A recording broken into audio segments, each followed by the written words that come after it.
तर या ठिकाणी मी एक खोकला जाण्यासाठीचं जे औषध बनवलेलं आहे, हे औषध कसं बनवलं, त्यामध्ये कोणकोणते घटक ऍड केले, या सविस्तर माहितीसाठी फ्रेंड्स तुम्ही हा व्हिडिओ शेवटपर्यंत पहा. नमस्कार, नो एव्हरीथिंग या यूट्यूब चॅनलमध्ये फ्रेंड्स मी तुमच्या मनापासून सहर्ष स्वागत करते. सध्या वातावरणामध्ये फारसा बदल जाणवत आहे, कधी पाऊस कधी ऊन.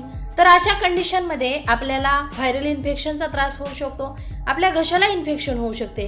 जर आपल्याला वारंवार सर्दी खोकला येत असेल, कफ जाणवत असेल, जर तुम्हाला वारंवार घशाला इन्फेक्शन होत असेल, कोणत्याही प्रकारचा तुमचा खोकला असू द्या, ओला खोकला, कोरडा खोकला, ॲलर्जीचा खोकला, कफाचा खोकला, तर मित्रांनो त्यासाठी मी तुम्हाला अत्यंत साधा सोपा आणि इफेक्टिव्ह असा एक उपाय, घरगुती उपाय सांगणार आहे. त्यासाठी आपल्याला लागणारं हे पान आहे, हे आहे नागवेलीचं पान.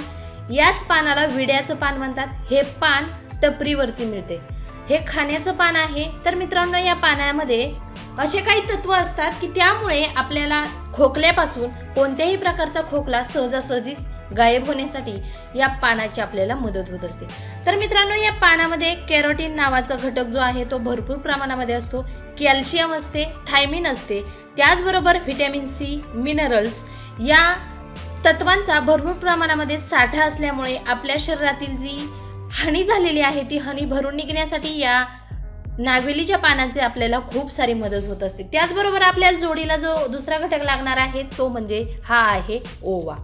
ओव्यामध्ये अँटीऑक्सिडंट्स मोठ्या प्रमाणामध्ये असतात. त्याचबरोबर ओवा हा उष्ण असल्यामुळे आपल्या छातीमध्ये साठलेला कफ एकदम सहजरित्या बाहेर पडू शकतो. तर मित्रांनो आपल्याला त्यासाठी लागणार आहे नागवेलीचं पान. मिठाच्या पाण्याने धुवायचं आहे आणि त्यानंतर साध्या पाण्याने धुवायचं आहे. त्यावरती आपण 1 चिमूटभर ओवा ठेवायचा आहे. मित्रांनो हा जो ओवा आहे तो आपल्या शरीरामध्ये उष्णता निर्माण करतो आणि त्यामुळे आपल्या छातीतील साठलेला कफ, त्याचबरोबर आपल्याला सर्दी खोकल्यामुळे वारंवार होणारा जो त्रास आहे, इन्फेक्शन आहे, घशाला इन्फेक्शन आहे, हे पूर्णतः बरं करण्यासाठी हे दोन्ही जे घटक आहेत ओवा आणि पान अत्यंत उपयुक्त आहेत. तर आपण या पानाचा एक विडा बनवून घ्यायचा आहे आणि हा जो विडा आहे तो तुम्ही रात्री झोपण्यापूर्वी म्हणजे जेवणानंतर याचं सेवन करायचं आहे. याच्या सेवनानंतर तुम्ही पाणी पिणं पूर्णतः टाळायचं आहे.